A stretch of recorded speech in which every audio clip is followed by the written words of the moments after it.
Muchas gracias. Buenas noches. Pues bienvenidos a este tema correspondiente a lo que es la materia de filosofía. Y en esta ocasión, pues vamos a ver el tema de la filosofía renacentista, ¿verdad? Y lo que es la reforma protestante. Vamos a ver de qué trata, ¿verdad? De qué trató todo esto que venimos viendo, ¿verdad? Como la historia digamos, pues de la humanidad realmente, ¿verdad? De cómo es que las ideas, los pensamientos, siempre el tratar de conocer la verdad, el siempre querer conocer y saber y ver cómo es que la humanidad pues ha ido creando pues todas estas ideas las ha llevado a cabo, ¿verdad? Todo lo que hoy conocemos como ciencia y demás y todas nuestras ideologías, pues cómo hemos ido evolucionando desde pues los pensamientos aquellos que tenían los grandes filósofos griegos, ¿verdad? Hasta pues ahora lo que vamos ahora en este periodo del Renacimiento. Vamos a ver de qué trata, ahora de a qué van a estar ahora tomando o considerando, ¿verdad? Todos estos grandes pensadores para ver la evolución que ahora tiene lo que es este pensamiento de lo que es de la época medieval a lo que es ahora esta época del Renacimiento. Entonces vamos a dar inicio. Al finalizar, pues vamos a dar unos cuantos minutitos por ahí para ver cualquier duda que vayan a tener, sobre todo en relación a el examen que van a tener la siguiente semana. Vamos a ver las fechas y pues darles por ahí tips en relación a lo que deben de estar ustedes pues analizando, estudiando, repasando para bien de que les vaya bien en el examen. ¿Ok? Bueno, pues vamos a dar inicio a la sesión y vamos a ver, ahora en este tema, como les comentaba, en el Renacimiento. Aquí va a ser esa corriente de pensamiento comprendida en el periodo, pues, por allá del siglo XV, XVI, a partir de la cual, pues, se produjo un cuestionamiento esto en torno, pues, a la posición ocupada por el individuo. Esto, pues, en pos de colocarlo en el centro del universo. Mientras los filósofos del el medievo, como ya lo hemos visto, desarrollaron sus planteamientos desde una perspectiva teocéntrica, vamos a ver que ahora los renacentistas pues van a ser esencialmente antropocéntricos, es decir, van a compartir una visión del mundo, de lo que es el ser humano, el humanismo. Aquí las propuestas de los filósofos humanistas se centran en el antropocentrismo, lo que es la supremacía de la razón sobre la fe, el interés por la cultura grecolatina, lo que es la promoción de las lenguas vernáculas y lo que es la crítica a los planteamientos de lo que es el aristotelismo. Mientras que durante la Edad Media la reflexión era construida en torno a Dios y la interpretación pues de la providencia o lo divino como sujeto central, lo que es el humanismo y la reivindicación de una búsqueda de la verdad pues forman una renovación histórica que luego pues va a dar paso a las corrientes del pensamiento moderno, por ejemplo el racionalismo y el empirismo. Y desde esta perspectiva, pues también hay un retorno a la naturaleza, a lo natural como marco de la verdad y pues de la experiencia humana, al mismo tiempo que pues se va a contraponer o incluye dentro de sí a lo divino o lo que llamamos sobrenatural. Al margen del humanismo, pues vemos que el periodo renacentista estuvo pues muy marcado por dos acontecimientos, lo que es la reforma protestante y el desarrollo científico. El humanismo pues también abre el paso a lo que es la reflexión en torno al individuo, a su racionalidad y a su vez pues se registra lo que es el tiempo de las transformaciones históricas de la sociedad frente pues a un tiempo medieval que pues transcurría de una manera estable y homogénea entre lo que es la referencia pues de los acontecimientos bíblicos. Y pues vemos que en el pensamiento renacentista se postula pues una búsqueda de la verdad que se expresa como un antagonismo entre lo que es la oscuridad y la luz, como una iluminación de las ideas frente a lo que es pues la rigidez de lo que es el pensamiento medieval. Y vamos a ver entonces también en en este apartado, cuáles fueron, digamos, algunos de los más sobresalientes, pues, pensadores, eh, para bien de poder, pues, entender, ¿verdad?, esta época que vivió la humanidad en cuanto a el querer, pues, entender, ¿verdad?, el tener esas ideas que ayudaron, ¿verdad?, a lo que hoy pues somos como sociedad, porque pues siempre las hemos estado construyendo, ¿verdad?, retomando ideas que anteriormente se tenían como base para bien, obviamente, pues de tratar de perfeccionarlas y que, como sabemos, ¿verdad?, son base para muchas de las cuestiones que hoy en día conocemos en cuanto a las ciencias, a las ideologías y demás. Y empezamos por Martín Lutero.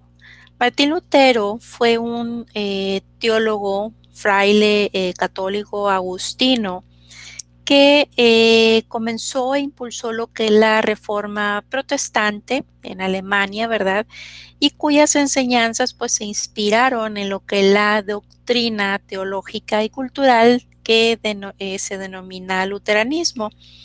Eh, Martín Lutero se entregó a lo que es el estudio de las sagradas escrituras de la iglesia primitiva. Y como todas las personas inteligentes, este trabajo le hizo darse cuenta de dos cuestiones. Una, que la Iglesia Católica pues había perdido lo que son las referencias sobre pues varias verdades que el cristianismo enseñaba en las escrituras, y pues para Lutero lo más importante era que la salvación solo se podía alcanzar por medio de la fe. Esto pues echaba por tierra lo que era el negocio que la Iglesia pues tenía montado en aquellos entonces con lo que llamaban indulgencias, es decir, papeles en los que el obispo en turno, pues decía que el alma de una persona se había salvado, pues esto a cambio de un precio. ¿Por qué protestaba Martín Lutero contra la Iglesia Católica? En el siglo XVI no era raro ver a monjes autorizados por la Iglesia vendiendo estas famosas indulgencias, las cuales, como ya decíamos, se trataban pues de documentos que garantizaban lo que es la salvación del alma a cambio de dinero, que pues servía para bien de financiar al clero. Lutero elabora, ¿verdad?, pues un documento, al que denomina 95 tesis de las indulgencias, en donde defiende lo que es la vuelta a la esencia del cristianismo. Tras el detallado estudio de las escrituras, Lutero llega a la conclusión de que solo se alcanza la misericordia de Dios por dos caminos, lo que es la fe y las sagradas escrituras. Estas afirmaciones que hoy en día pues son base de la doctrina protestante impactaron obviamente en el corazón de la Iglesia Católica, ¿verdad? De aquel momento, ya que pues suponía negar la necesidad de las indulgencias para bien de poder conseguir la salvación, lo que implicaba pues obviamente dejar sin financiamiento a la Iglesia Católica y pues terminaba, ¿verdad?, con el monopolio de la Iglesia y de los sacerdotes católicos como intermediarios entre el pueblo y Dios. De esta acción de protesta frente a lo que es el comportamiento y las maneras de la Iglesia Católica, pues nace lo que es el calificativo de protestantes para los seguidores de esta doctrina luterana, también donde pues vemos que se les conoce como luteranos, reformistas o evangélicos.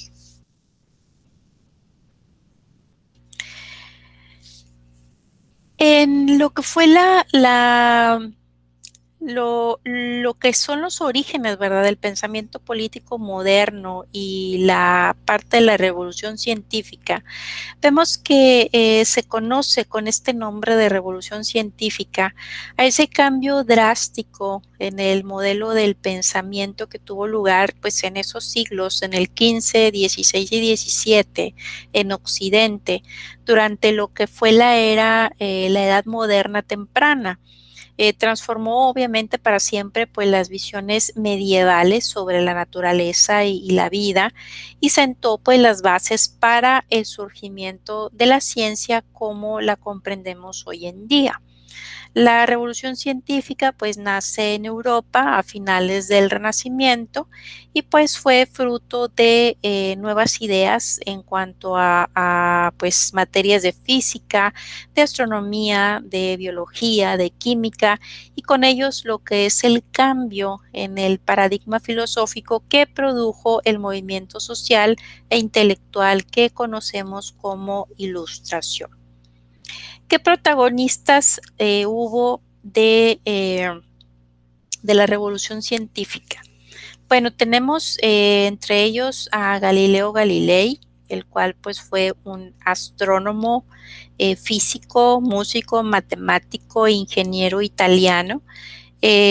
Y pues es el gran ejemplo, ¿verdad?, del hombre renacentista, el cual estuvo dedicado por igual pues a las artes, a las ciencias.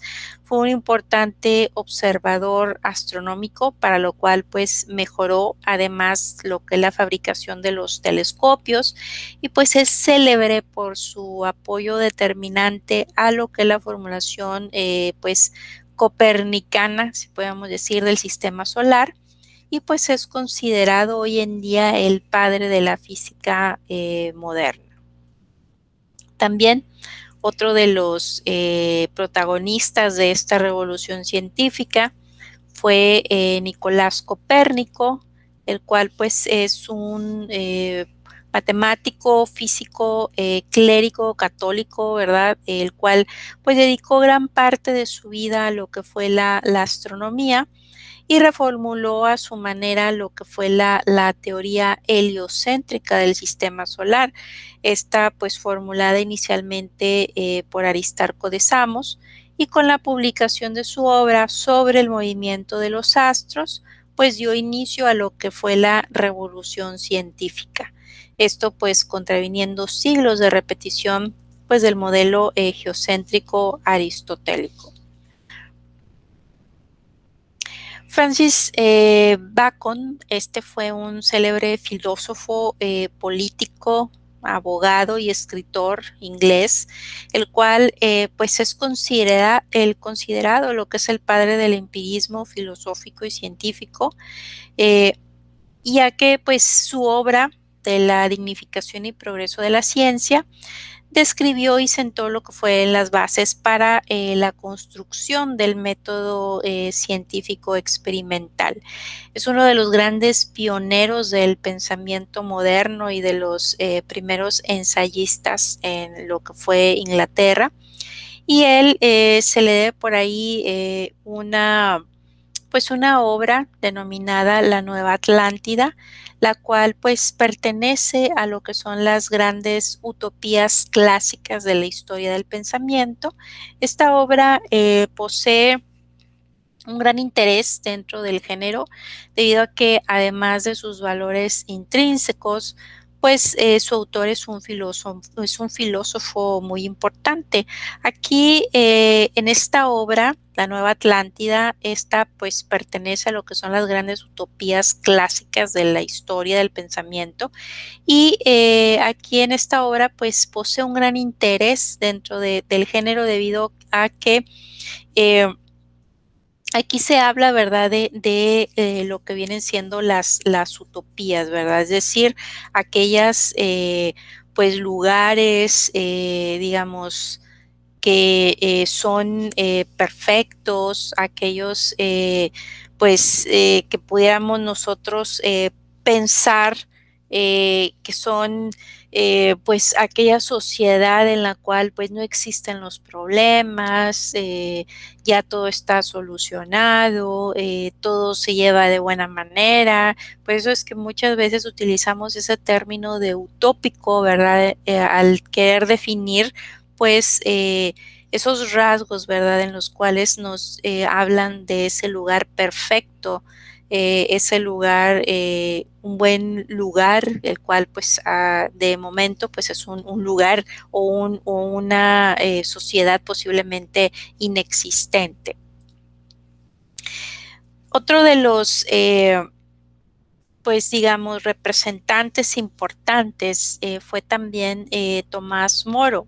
Tomás Moro fue un político, teólogo, humanista, abogado, escritor, traductor y poeta inglés, autor pues de la obra Cumbre Utopía, en la que pues abordó también problemas sociales de la humanidad y pues fue por varios años canciller del rey Enrique VIII y por negarse a firmar pues lo que era una acta de supremacía en la que el rey y sus sucesores iban a ser los jefes supremos de la Iglesia de Inglaterra, pues este rey lo apresa y lo manda a ejecutar. Muere decapitado.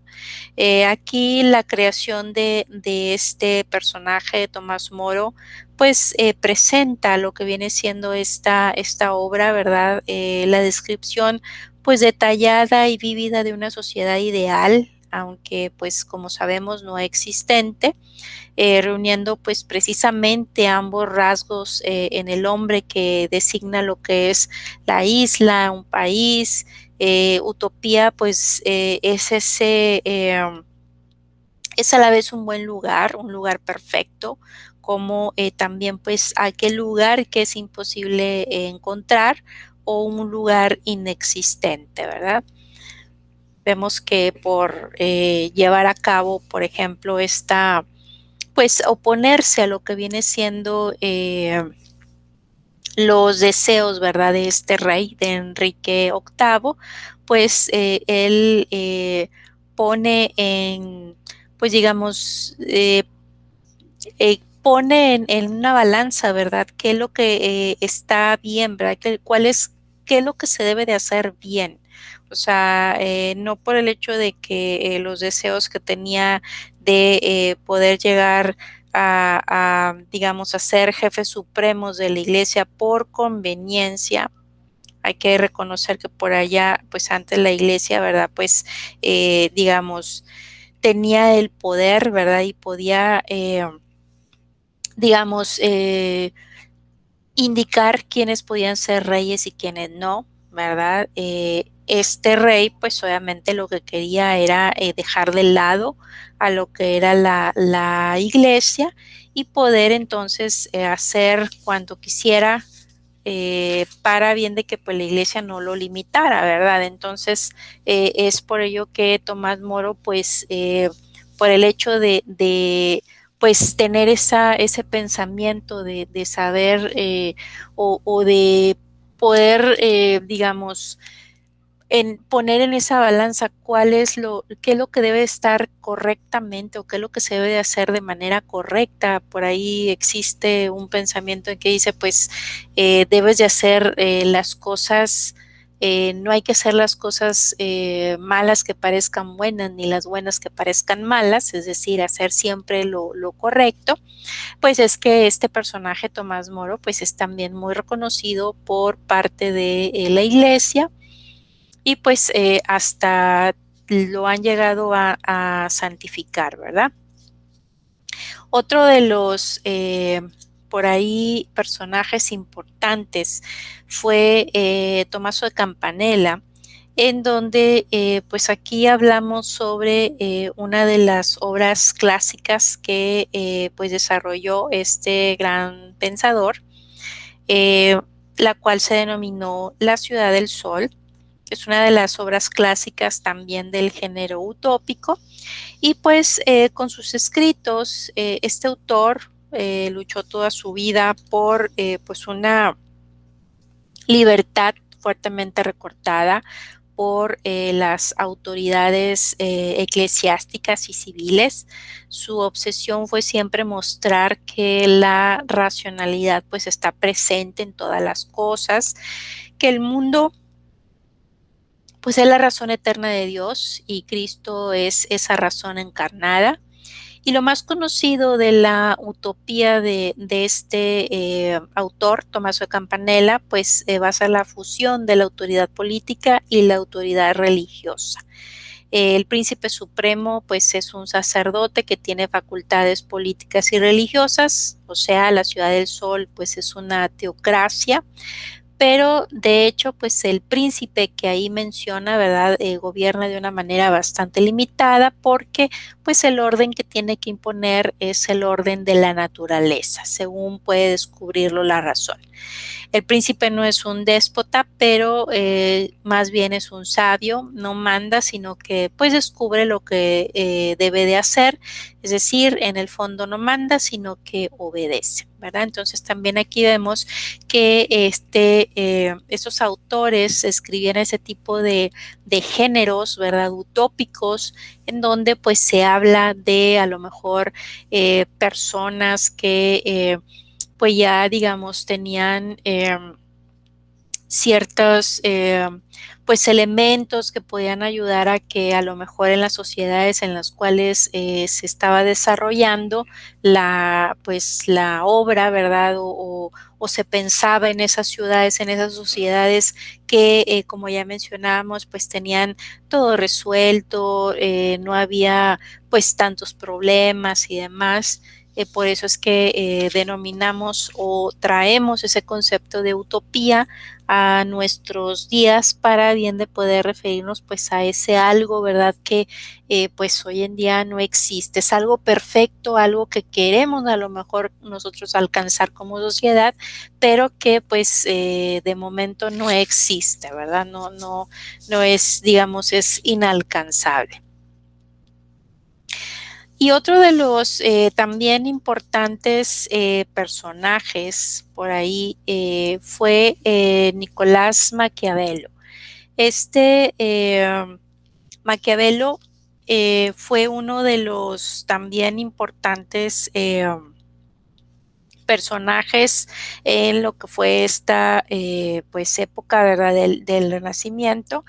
Él hizo una obra denominada El Príncipe, una obra inspirada en César de Borgia, una destacada figura de la Casa de los Borgia, en donde Maquiavelo describe diferentes modelos de Estado según cuál sea su origen, la fuerza, la perversión, el azar, y deduce lo que son las políticas pues, más adecuadas para su pervivencia. Desde esa perspectiva, pues se analiza lo que es el perfil psicológico que debe tener el príncipe y se dilucida pues cuáles pueden ser las virtudes humanas que debe de primar en su tarea de gobierno. Maquiavelo concluye que pues el príncipe debe de aparentar poseer ciertas cualidades, debe de ser capaz de fingir y disimular bien y subordinar pues todos los valores morales a la razón de Estado, esta pues encarnada en su persona. Maquiavelo, quien ha sido definido de muchas formas, desde símbolo del renacentismo, también como un autor impío, inmoral, referente de lo que es la concepción moderna del Estado, patriota y republicano. Vemos que pues su, digamos, apellido, ¿verdad? Su nombre, pues se ha utilizado como término, ¿verdad? Para bien pues cargarlo de ciertas connotaciones negativas. Es decir, de ahí viene el término maquiavélico. Pero lo cierto es que el hombre al que se refiere supo entender con gran lucidez, ¿verdad? Y debido pues a sus propias malas experiencias, los mecanismos del poder, a menudo pues fue acusado de cínico, fue un gran observador de la naturaleza humana y honesto al escribir no sobre cómo debería ser el ejercicio del poder, sino sobre cómo era en realidad. Maquiavelo pues sostuvo que los hombres en el poder deberían de ser juzgados por los resultados obtenidos y si estos no se alcanzaban, pues los medios que haya utilizado para alcanzarlos tendrían que ser perdonados. Fue un gran observador del individuo, escribió cómo era en realidad pues el ejercicio del poder, no como debería de ser, porque pues El Príncipe, que fue su obra, ¿verdad? Es una suerte de manual de instrucciones sobre cómo ejercer el poder pues en forma eficiente. Y sus ideas pues se aproximaban también a que pues Jesucristo y no el Papa era la cabeza verdadera de la iglesia, ¿verdad? Entonces también por ahí vemos que pues la iglesia, digo, desde sus inicios, ¿verdad? Pues también, obviamente, por quienes fueron sus dirigentes, pues también tuvieron por ahí, como ya bien lo decíamos, sus maneras de tener controlada, ¿verdad?, a la sociedad. Obviamente, pues grandes pensadores que se pudieron, pues estudiaban o tenían acceso, ¿verdad?, a todas esas, pues información de que no todo el mundo podía tener acceso, pues fueron los grandes pensadores que hicieron pues todo este tipo de pensamientos revolucionarios y cómo criticaban a lo que era la forma en su momento, ¿verdad?, de cómo se manejaba la iglesia, pues obviamente fueron tachados, ¿verdad?, pues de impuros, de impíos, de gente que pues no era bien vista, ¿verdad? Entonces vemos cómo muchas personas pues fueron pues sacrificadas, no hay que olvidar por ahí pues muchas de las cacerías que se hacían de lo que denominaban brujas y demás, todo lo que era la Santa Inquisición y demás, pues todo eso fue mal utilizado, ¿verdad? Fueron medios digamos, de represión para, pues, de cierta manera reprimir, pues, todo este tipo de ideas, de pensamientos que iban surgiendo, pues, obviamente porque a lo mejor a personas, porque, pues, no dejan de ser personas, ¿verdad? Todos los que están, tanto en las instituciones, pues, políticas, instituciones religiosas, pues, lo usaban, ¿verdad? Para bien de poder tener, pues, ese tipo de poder y pues aprovecharse de ello, ¿verdad? Entonces vemos cómo algunos de los pensamientos hoy en día podemos nosotros saber de por qué es que viene esa connotación, por qué estas personas o por qué, por ejemplo, los inicios de la parte de la reforma protestante, o sea, de cierta manera tenía razón, ¿verdad? En su momento, la manera de protestar, el por qué se estaban haciendo esas cosas, pero hoy en día vemos que pues ya la religión o pues lo que es todo lo que es el catolicismo, pues obviamente se va viendo esa división de las religiones y se va viendo lo que es la separación, ¿verdad?, de este tipo de pensamientos. Vamos a ver un video precisamente, ¿verdad?, de quién fue este personaje en torno a esta obra, el cual pues obviamente está pues dirigida a lo que es la parte de la filosofía política y a comprender un poquito más del pensamiento que tuvo, ¿verdad?, este personaje llamado Nicolás Maquiavelo. Es, sin duda, el gran iniciador de la filosofía política moderna, un hombre que fue conocido durante siglos como el malvado y cuyo apellido se ha convertido en un adjetivo que significa engañoso. Si encendemos la televisión o leemos las noticias, en mayor o menor medida, sus ideas siguen siendo usadas para manipularnos.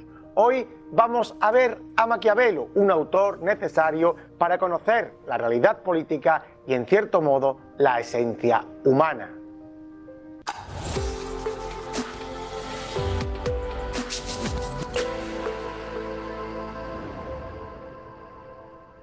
Nicolás Maquiavelo nació en 1469 en un pequeño pueblo muy cerca de Florencia llamado San Cacciano in Val di Pesa.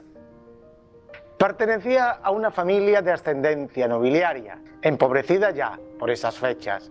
Su padre era abogado y un hombre culto, como culta parece que también fue su madre. Poco sabemos de su infancia.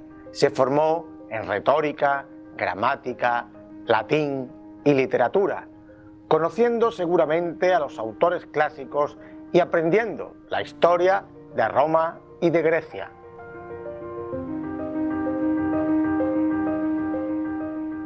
Posiblemente continuó sus estudios en la Universidad de Florencia, pero no tenemos constancia.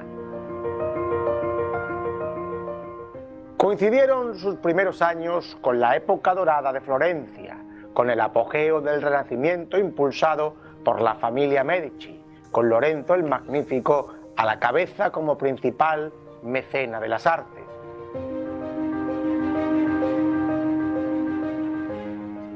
Eran estos los días de esplendor de Botticelli, de Miguel Ángel o de Leonardo da Vinci. Pero ante aquella sociedad refinada, amante del mundo clásico, de lo pagano y del deleite de los sentidos, pronto se alzó una voz fanática y puritana, premonitoria de las reformas eclesiásticas que habían de venir años más tarde. Era la voz del monje dominico Savonarola, que desde su púlpito de San Marcos o desde Santa María arremetía contra el comportamiento pecaminoso e inmoral de Florencia y de toda Italia.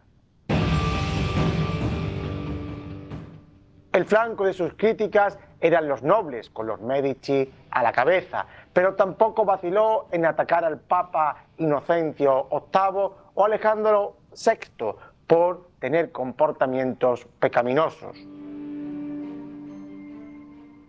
El protagonismo de Savonarola tiene su punto máximo en 1494, cuando el paso del rey francés por Florencia, Carlos VIII, que se dirige a invadir Nápoles, provoca levantamientos en la ciudad que terminan con los Medici siendo expulsados del poder.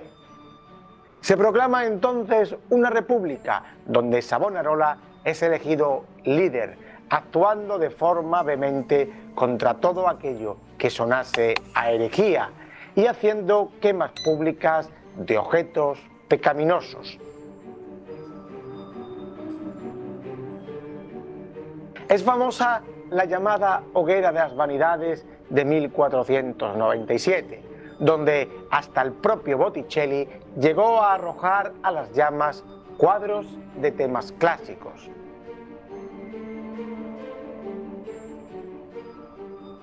Pero el fanatismo de Savonarola llegó a su fin en 1498, cuando el propio monje, en su pulso con el Papa, fue excomulgado y perdió la confianza de los florentinos, que no dudaron ni un momento en torturarlo, ahorcarlo y arrojar su cuerpo a la hoguera.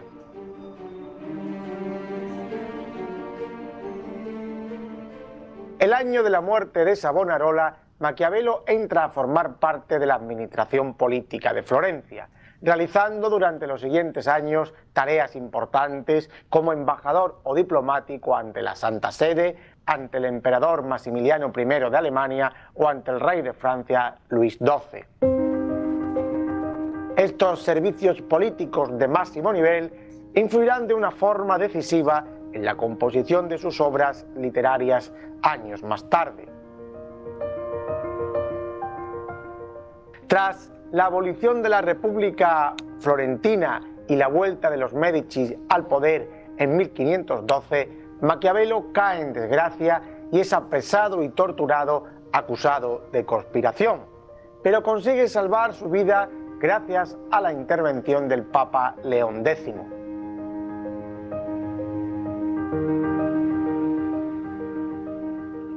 Maquiavelo debe desterrarse de Florencia y se refugia en su pueblo natal, donde conserva todavía algunas propiedades. A partir de ese instante y hasta su muerte en 1525, Maquiavelo se centra en la escritura de su obra literaria, política y filosófica, tarea que compagina con el propio trabajo diurno de los campos, pues su situación económica no es boyante, aunque en 1521 recibe una amnistía y llevará a cabo algunas tareas en Florencia que le harán mejorar su situación económica, como mediar en la liberación de unos comerciantes del todopoderoso gremio de la lana. Aunque escribió más de 20 obras, Maquiavelo ha pasado a la posteridad por dos libros fundamentales y complementarios: los discursos sobre la primera década de Tito Livio y El Príncipe, siendo este segundo uno de los libros de política más importantes de la historia.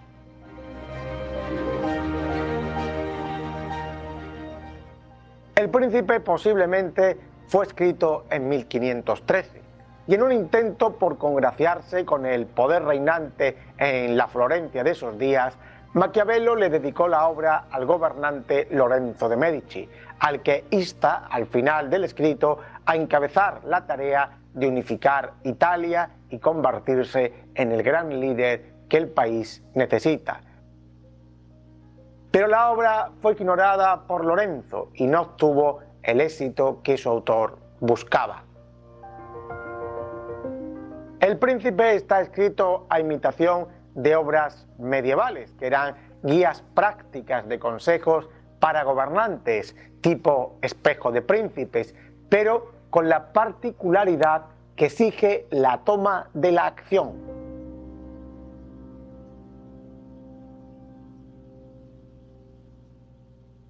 ¿Qué es lo revolucionario de su pensamiento? ¿Por qué es tan importante? Digamos que el gran aporte de la teoría de Maquiavelo es su sentido práctico de la política, despojada de toda la moral tradicional y centrada en términos realistas. La filosofía de Maquiavelo no expone una república al estilo platónico o un modelo ideal como Tomás Moro, sino que se centra en la crudeza del poder político. Maquiavelo impregna su obra del carácter científico que predomina en el Renacimiento. Es el equivalente político de Galileo o de Copérnico en la ciencia. Su pensamiento es igual de revolucionario o incluso más, pero conserva de clásico el método retórico y un fin de utilidad, esto es, hacer que Lorenzo aplique lo que él teoriza para liberar a su amada patria de los bárbaros, como los discursos retóricos también perseguían un fin en los receptores. La obra no debe solamente entenderse como un tratado científico y objetivo, sino como un discurso con todas las pautas de la retórica grecorromana, donde el carácter pasional está muy presente. Por tanto, ese carácter científico también choca un poco con lo pasional. Maquiavelo fundamenta sus postulados en la propia historia, en datos comprobables por el lector. Sus fuentes argumentales son los gobernantes griegos, persas, romanos, pero también la historia medieval y la de su propio tiempo, entre los que destacan los ejemplos de César Borgia o el rey español Fernando el Católico. Para Maquiavelo, el líder debe garantizar la seguridad y el bienestar de su pueblo, más que las costumbres morales o la religión. Y es aquí donde Maquiavelo se separa por completo del pensamiento medieval, caracterizado por la supremacía de la Iglesia católica y por el cumplimiento de la doctrina cristiana. Maquiavelo abogó por la separación de la Iglesia y el Estado, a pesar de ser religioso, y por la república como forma de gobierno preferible a la monarquía o a la aristocracia. El gobierno ideal lo expone Maquiavelo en sus comentarios a Tito Livio, decantándose por la República Romana, donde la participación de los ciudadanos es fundamental. Eso sí, afirma que es preferible que el poder recaiga en un solo hombre. Esta república, como aconsejaba también en El Príncipe, solo se sostendrá si, como los romanos, el gobernante cuenta con un ejército propio. Con esta afirmación, Maquiavelo aboga porque Florencia no dependa de los ejércitos mercenarios que campan por Italia en estas fechas y que tan pronto apoyan a uno como se pasan al bando enemigo si éste paga más, sube la paga. El florentino parte de que el ser humano es egocéntrico por naturaleza y carente de virtudes que va adquiriendo al vivir en sociedad, pues estas son necesarias para el bien común. Es por tanto el ser humano un ser moldeable y egoísta, abocado a provocar conflictos constantemente. El gobernante debe lograr ante todo el bienestar del Estado, aunque para ello emplee acciones no consideradas moralmente aceptables, como el engaño o las intrigas. Al gobernante se le juzgará por los resultados, no por los medios que emplea. De ahí se dedujo la frase que él nunca escribió, pero que resume en buena medida una parte de su pensamiento. El fin justifica los medios. Aunque Maquiavelo es cristiano, no es la virtud del cristiano la que debe tener el líder, sino la virtud para elegir lo útil y conveniente, la valentía, la disciplina o la capacidad de organización son o deben ser otras de sus virtudes. Así, el buen gobernante tiene que abandonar todo idealismo moral a la hora de llevar a cabo una empresa y centrarse solo en la utilidad y el bien de su pueblo. Maquiavelo expone que la conspiración es la esencia de la vida política, exigiendo secretismos, intrigas, conspiraciones y engaños. Aunque estas cualidades pueden ser detestables en la vida particular, son necesarias para el bien común y su empleo por parte del líder es tolerable, aunque nos mienta o incumpla la palabra dada. Pero no es justificable cuando el gobernante las convierte en un fin en sí mismas, mirando por los intereses personales y no por el bien del pueblo. Al líder hay que juzgarlo solo por el beneficio que aporta al Estado. Maquiavelo declara que el oficio principal del príncipe debe ser siempre la guerra, tanto hacerla como adiestrarse para ella en tiempos de paz, a base de estudios teóricos y del terreno, entrenamientos físicos, estando preparado por si llega la ocasión, ya que el mundo está en constante acción y cambio y uno nunca puede quedarse parado. Maquiavelo justifica así también el uso de la violencia. Uno no puede matar porque sí de forma individual, pero sin embargo, desde la perspectiva de la guerra es tolerable e incluso la historia muestra que se alaba al buen guerrero, al que mata, asesina en favor del Estado o del bien común. La fortuna es otro de los elementos interesantes presentes en El Príncipe. El líder debe enfrentar a la fortuna constantemente, que siempre es inesperada. El buen líder debe emplear frente a ella la virtud, pues es la única forma de salir victorioso, criticándose la corriente común de que nada se puede hacer contra sus achaques. Otra cuestión que toca Maquiavelo es si es preferible que el príncipe sea amado o temido. El florentino la resuelve afirmando que lo ideal es que fuera las dos cosas, pero como eso en la vida real es imposible, se prefiere que el príncipe sea temido, porque así muestra la historia que han sido los líderes más provechosos para el bien común. En el capítulo 8 del Príncipe, uno de los más criticados desde la perspectiva de la moral, Maquiavelo aconseja al gobernante que llegue al poder que cometa todos los crímenes que sean necesarios de una sola vez, poniendo como ejemplo el próspero gobierno del tirano de Siracusa, Agatocles.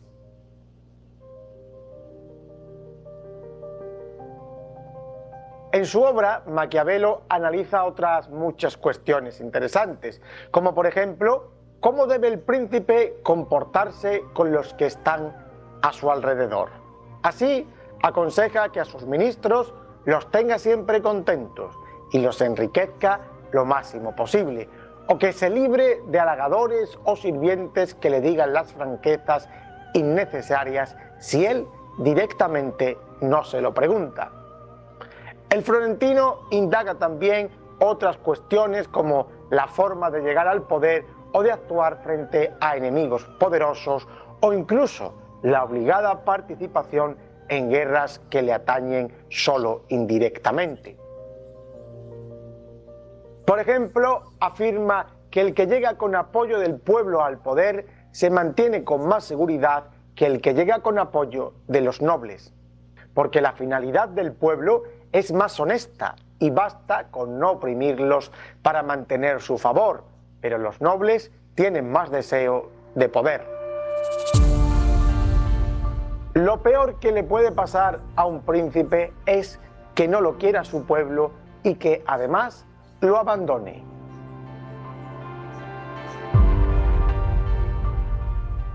El capítulo final del Príncipe, que muchas veces se ignora, es capital para comprender su intención.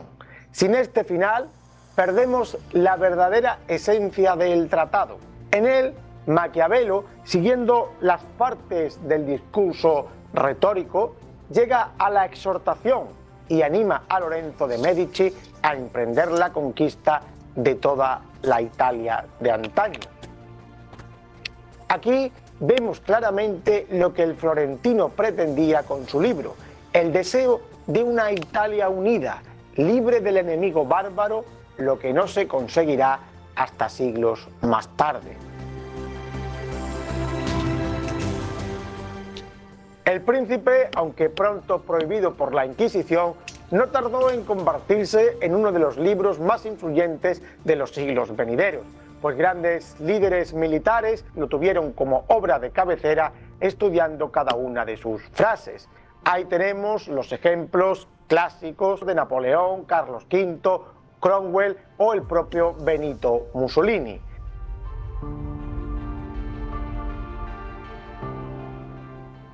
Pues hasta aquí, amigos, nuestro paseo de hoy por el mundo de la filosofía política. Recuerda que tenemos cientos de vídeos en el canal por si quieres seguir profundizando en el saber. Ya sabes que si te ha gustado nuestro vídeo, nos puedes dejar un like, suscribirte a nuestro canal, comentar y compartir. Ok, bueno, pues como hemos podido ver, cómo fue el pensamiento, nos enfocamos un poquito más en este personaje, el cual pues como bien lo comenta, ¿verdad? El profesor del video, hasta nuestros días, ¿verdad?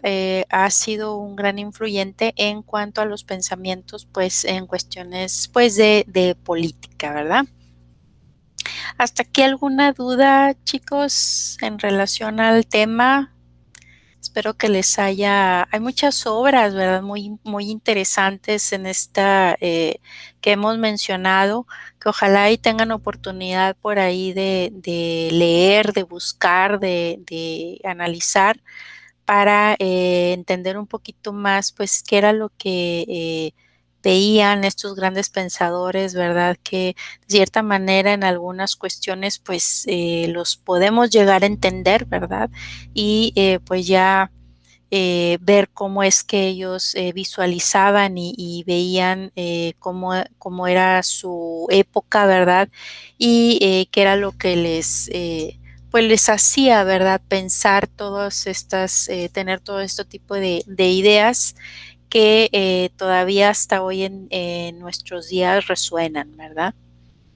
¿Alguna duda hasta aquí, chicos? ¿Todo bien? Todo bien, maestra, gracias. Perfecto. Bueno, les comentaba que la siguiente semana tenemos lo que es la presentación de su primer examen parcial. Vamos a iniciar o va a iniciar a partir del viernes 9, sábado, domingo, lunes 12. Van a tener esos 4 días para bien de que se puedan preparar para presentarlo. El examen consta de 30 preguntas y van a tener hasta 2 horas para bien de poder contestarlo. El examen pues obviamente va a comprender las 5 primeras unidades. Para bien de poder repasar, pues ustedes tienen lo que son los cuestionarios que ya han contestado, ¿verdad? Están los cuestionarios relativos que han sido parte de sus actividades y también pues las otras actividades que hemos estado viendo. Si por ahí mal no recuerdo, déjenme entro lo que es la materia. En lo que fue la segunda unidad se realizó por ahí un esquema